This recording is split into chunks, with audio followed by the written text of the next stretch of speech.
Uko Insta, uko na scroll page, unapita, ukakuta tuna picha ya mtu tu ameposti. Ikotokea kukuvutia na uka like. So ikakumika uka like. Unaona? So hiyo ni moja sababu unaweza kufahamu mtu like picha. Ina kuvutia tu ka like. So, hata unaweza kukuta au mjui but ukakutana post yake bahati mbaya tu, na ukatokea kuipenda ile post uka like tu na afuka ukaenda. Au ugopagi kwa demo wako ukuta umelike picha za wanawake wengi kwenye Instagram yako? Na moment gani ambayo shakutaga baada ya demo wako kwenda ukuta umelike wanawake wengi kuliko wanaume?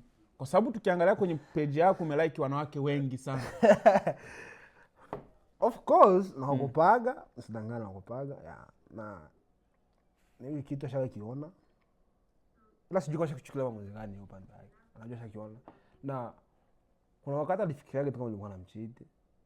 But kuna mambo sikumcheat. Sikuwa hivyo. Ni kulike kitu inakwenda ni mtu ambaye sasa kuvutia tu uka like. Unaona?